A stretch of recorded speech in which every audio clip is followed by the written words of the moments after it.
Movie के start में हमें एक बच्चा देखने को मिलता है जो कि एक मैजिक स्पेल की प्रैक्टिस कर रहा है। इस बच्चे का नाम यिंगमिंग है और ये एक प्रोटेक्शन स्पेल की प्रैक्टिस कर रहा है। ये स्पेल एक मास्टर बनने के लिए बहुत जरूरी है। यिंगमिंग से ये स्पेल हो नहीं पाता, जिसके बाद वो अपने मास्टर से कहता है कि ये स्पेल मुझसे नहीं होगा। इस बात पे मास्टर उसको कहते हैं कि अगर तुम्हारी लाइफ में कोई ऐसा है जिसको तुम प्रोटेक्ट करना चाहते हो तो उसके बारे में सोच के इसकी प्रैक्टिस करो। फिर दिखाते हैं कि इस स्पेल की प्रैक्टिस करते करते यिंगमिंग बड़ा हो जाता है। इतने साल गुजरने के बाद भी जब वो ये स्पेल नहीं कर पाता तो वो अपने मास्टर से कहता है कि हमें इस प्रोटेक्शन स्पेल की जगह टेलीपोर्टेशन स्पेल की प्रैक्टिस करनी चाहिए। मास्टर जानते हैं कि यिंगमिंग को टेलीपोर्टेशन स्पेल तो आता है, तो वो इसकी इस ऑफर को रिजेक्ट कर देते हैं। मास्टर उसे बताते हैं कि किसी भी पावरफुल एनिमी को हराने के लिए सिर्फ टेलीपोर्टेशन स्पेल काफी नहीं होगा, इसके साथ ही साथ एक अच्छा मास्टर बनने के लिए उसको प्रोटेक्शन स्पेल सीखना बहुत जरूरी है। अभी ये दोनों बातें कर ही रहे होते हैं कि वहाँ की प्रोटेक्शन वॉल टूटने लगती है। इसके बाद मास्टर समझ जाते हैं कि ये शैतानी सांप का साया है। इस सांप को देखते ही मास्टर यिंगमिंग को किसी दूसरी डायमेंशन में ट्रांसपोर्ट कर देते हैं और इसके बाद अपने 3 गार्डियन स्पिरिट्स को बुलाते हैं। ये तीनों गार्डियन स्पिरिट्स यहाँ मास्टर की हेल्प करने के लिए आते हैं। यहाँ 2 गार्डियन स्पिरिट्स उस प्रोटेक्टिव वॉल को बचाने की कोशिश करते हैं और एक गार्डियन स्पिरिट मास्टर को प्रोटेक्ट करती है, पर इन 3 गार्डियन स्पिरिट्स की हेल्प का कोई फायदा नहीं होता और प्रोटेक्टिव वॉल टूट जाती है। इतने में वहाँ पर यिंगमिंग बाकी स्टूडेंट्स को लेकर पहुँच जाता है। वो सांप इन सब पे हमला करने ही वाला होता है कि मास्टर जी सब स्टूडेंट्स को कहते हैं कि वो प्रोटेक्शन स्पेल यूज करें। जहाँ बाकी स्टूडेंट्स प्रोटेक्टिव स्पेल इस्तेमाल करने लगते हैं, यिंगमिंग मास्टर की बात नहीं सुनता और टेलीपोर्टेशन स्पेल यूज करने लगता है। यहाँ सांप यिंगमिंग पे अपना जहरीला अटैक करने ही लगता है। मास्टर यिंगमिंग के सामने आके उसको बचा लेते हैं। यहीं दूसरी तरफ मास्टर का एक गार्डियन स्पिरिट खुद को सैक्रिफाइस करके सांप को मार देता है। अब यिंगमिंग अपने मास्टर की डेथ से बहुत परेशान है और बहुत ही ज्यादा दुखी कि उसकी वजह से उसके मास्टर के पूरे जिस्म में जहर फैल रहा है। मास्टर मरने से पहले यिंगमिंग को इस सांप की सच्चाई बताते हैं। वो बताते हैं कि कैसे 300 साल पहले इंसानों की ही लालच की वजह से ये सांप जन्म लेता है। इस सांप को कैद करने के लिए 4 मास्टर सामने आए थे जो मिल के इस सांप को इंपीरियल सिटी में कैद करते हैं, जो कि अब भी इंपीरियल सिटी की रानी की बॉडी में कैद है और उसकी प्रोटेक्शन 4 स्टोन गार्डियंस करते हैं और वो फिलहाल स्टैचू की शक्ल में सोए हुए हैं। ये है dragon statue, turtle statue,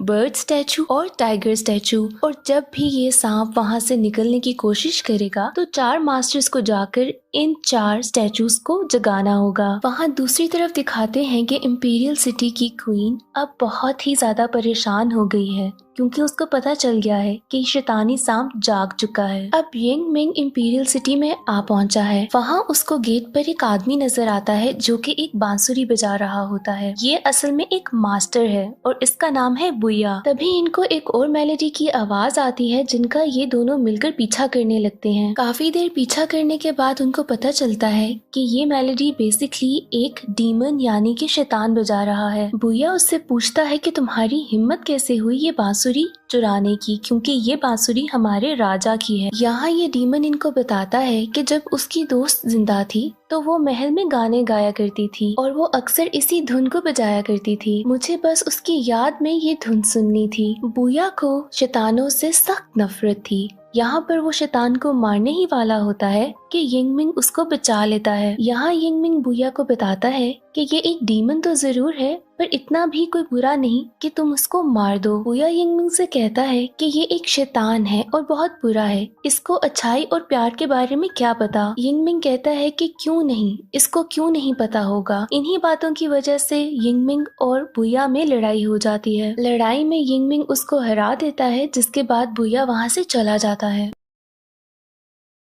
basically बुया को इंपीरियल सिटी में उसी सांप से लड़ने के लिए बुलाया गया था क्योंकि वो उन मास्टर्स में से एक मास्टर था, लेकिन ना यिंगमिंग को इस बात का पता होता है और ना ही बुया को। इसके बाद वो डीमन यिंगमिंग से कहता है कि मास्टर जी आप मुझे अपना गुलाम बना लें। अब यिंगमिंग इस डीमन को अपना गार्डियन स्पिरिट बना लेता है और इसका नाम रख देता है किलिंग स्टोन। अब नेक्स्ट सीन में हमें क्वीन का महल दिखाते हैं जहाँ पर 3 मास्टर जमा हो चुके हैं, यिंगमिंग, बुया और यांग यांगपिंग, बट चौथा मास्टर हांगरू यहाँ पर अब नहीं है। और यहाँ पर ही यिंगमिंग और बुया को पता चलता है कि ये दोनों मास्टर्स हैं। यहाँ पर यिंगमिंग की महल के प्रीस्ट से भी मुलाकात होती है, जो कि वहाँ की रानी का बॉडीगार्ड भी है। ये प्रीस्ट इनको बताता है कि गार्डियन एंजल्स को जगाने के लिए रिचुअल कल किया जाएगा और ये लोग आज आराम करने के लिए जल्दी सो जाएं। यहाँ यिंगमिंग देखता है कि इस प्रीस्ट की शक्ल उसके मास्टर से बहुत ज्यादा मिलती है। अब नेक्स्ट सीन में दिखाते हैं कि सुबह इन सब मास्टर्स की मुलाकात प्रिंसेस से होती है और इनको पता चलता है कि सफर के दौरान चौथे मास्टर हांगरू को किसी ने मार दिया है और अब ये मास्टर्स इस बात को डिस्कस करने के लिए रानी के पास जाते हैं। अब यहाँ पर रानी पर्दे में रहने वाली है, जो कि सिर्फ पर्दे के पीछे से ही ऑर्डर देती है। रानी यहाँ पर बहुत ही ज्यादा परेशान और गुस्से में आती हैं कि इतने ज्यादा इम्पोर्टेंट रिचुअल को करने से पहले ही किसने चौथे मास्टर को मार दिया। अब इसके बाद वो रानी सारे रिचुअल की जिम्मेदारी प्रिंसेस को दे देती है। वो साथ ही मास्टर हांगरू की मौत की इन्वेस्टिगेशन करने का ऑर्डर देती है और अपने महल के प्रीस्ट को कहती है कि वो फोर्थ मास्टर बन जाए। अब इसके बाद वो चारों मास्टर्स रिचुअल स्टार्ट कर देते हैं, जिसके दौरान ही प्रिंसेस के ऊपर कोई डीमन अटैक करता है। यहाँ पर यिंगमिंग प्रिंसेस को बचा लेता है और बुया उस डीमन की स्पिरिट से रिचुअल को कंप्लीट कर देता है। इसके बाद चारों गार्ड सोन्स जागने के लिए तैयार थे। अब यहाँ पर अचानक से आसमान का रंग बदलने लगता है। इस मौसम के बदलाव से यिंगमिंग और बुया समझ आते हैं कि किसी डीमन ने उन पे फिर से अटैक किया है। इसके बाद ये दोनों प्रिंसेस के रूम की तरफ भागते हैं, जहाँ पे वो लोग जाके देखते हैं कि प्रीस्ट मास्टर योंग ही से लड़ रहा है। प्रीस्ट का कहना था कि मास्टर लोंग ही क्वीन को मारना चाहते हैं, पर लोंग ही इस बात पे इनकार कर देती है। इसके बाद इन चारों की लड़ाई शुरू हो जाती है। इस लड़ाई के दौरान लोंग ही हे डीमन के हाथों मारी जाती है,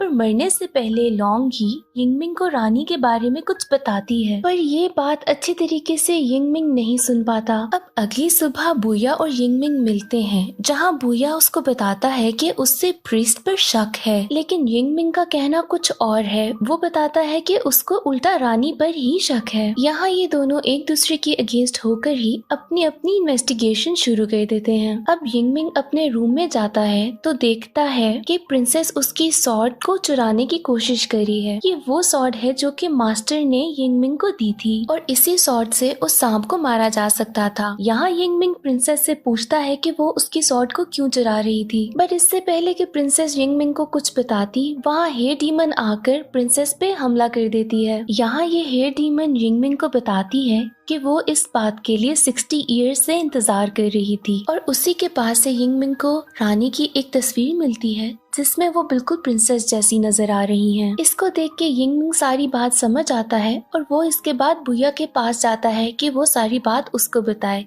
यहाँ पर बुया प्रिस्ट के पास पहुंचा होता है उससे इन्वेस्टिगेशन करने के लिए। यहाँ यिंगमिंग देखता है कि बुया जमीन पर गिरा हुआ है और वहाँ से प्रीस्ट भाग चुका है। यहाँ यिंगमिंग बुया को उठाता है और ये दोनों महल से बाहर जाते हैं।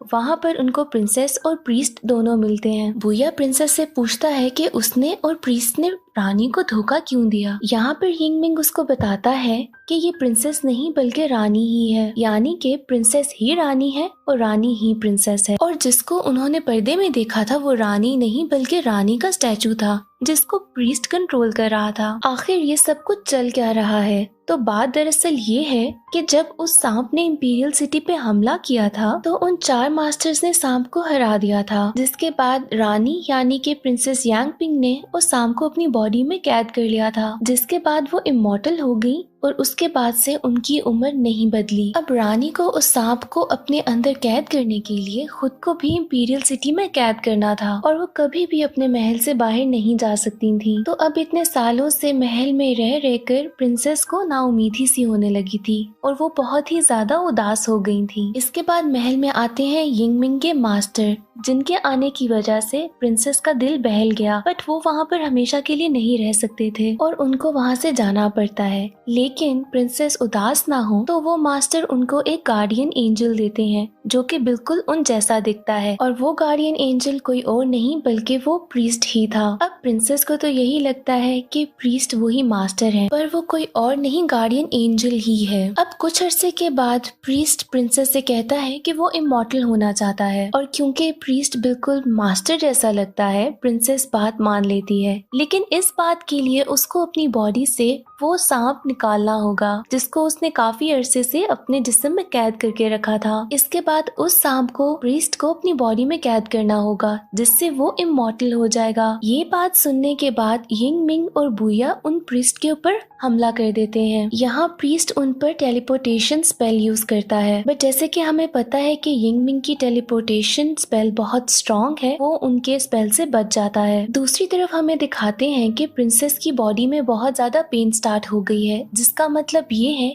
कि वो सांप उनकी बॉडी से निकलने वाला है। अब सांप के निकलते ही प्रिंसेस मॉर्टल हो गई है। इसके बाद वो सांप प्रीस्ट की बॉडी में चला जाता है, जिससे वो प्रीस्ट अब इमॉर्टल हो चुका है। देखते ही देखते प्रीस्ट एक बड़े जहरीले सांप में बदल जाता है और वो अब इंपीरियल सिटी को तबाह करने लगा है। इसके साथ ही साथ वो 4 गार्डियन स्टोन्स एक्टिवेट हो गए हैं, जिसके बाद वो अब पूरी इंपीरियल सिटी के बाहर एक प्रोटेक्टिव लेयर बनाने लगे हैं ताकि वो स्नेक वहाँ से बाहर ना निकल सके। पर यहाँ पर एक गार्डियन स्टोन एक्टिवेट नहीं होता, जो कि एक बर्ड है। अब ये बर्ड इसलिए एक्टिवेट नहीं हुआ था क्योंकि रिचुअल के दौरान प्रीस्ट ने जानबूझ के उसको एक्टिवेट नहीं किया था। अब इसके बाद यिंग मिंग अपने 3 गार्डियन स्पिरिट्स को बुलाता है ताकि वो उनकी मदद कर सके। अब इनमें से एक गार्डियन स्पिरिट तो यिंग मिंग के सामने एक प्रोटेक्टिव वॉल बनाता है ताकि यिंग मिंग को कुछ ना हो, और बाकी 2 उस सांप से लड़ने लगते हैं। अब यहाँ पर हमें बहुत ही ज्यादा हैवी फाइट देखने को मिलती है। जब सिचुएशन बहुत ही ज्यादा आउट ऑफ कंट्रोल होने लगती है तो यहाँ पर प्रीस्ट खुद सामने आता है ताकि वो खुद लड़ सके। यहाँ पर प्रीस्ट उन गार्डियन स्पिरिट्स को मार देता है। यहाँ पर बुया को डर होता है कि ये सांप कहीं इंपीरियल सिटी से बाहर ना निकल जाए। यहाँ पर दिखाते हैं कि वो प्रोटेक्टिव वॉल कंप्लीट हो चुकी है जिसने पूरी इंपीरियल सिटी को कवर कर लिया है। यहाँ पर बुया किसी न किसी तरीके से अपनी बॉडी से उस बर्ड स्टैचू को जगा लेता है और अब वो खुद वो बर्ड बन चुका है, जिसके बाद वो प्रीस्ट के पास जाता है और उनसे लड़ता है। अब यहाँ पर इन दोनों के बीच में एक जबरदस्त लड़ाई होती है। दूसरी तरफ यिंग मिंग प्रिंसेस के पास जाता है और उसको सब कुछ सच बता देता है कि कैसे ये वो मास्टर नहीं है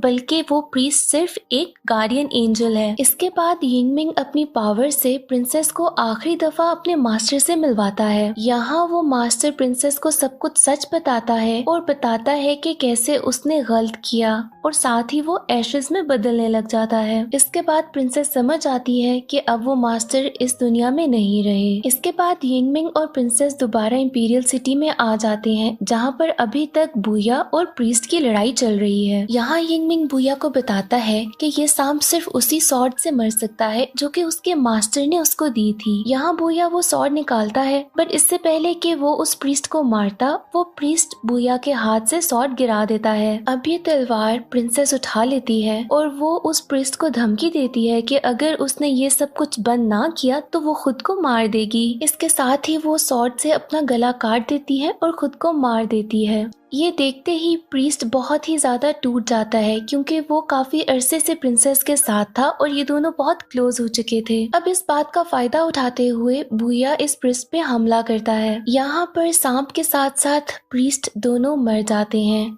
और इस तरह से प्रोटेक्शन वॉल खत्म होने लग जाती है, और इसके साथ ही यहाँ पर मूवी भी एंड हो जाती है।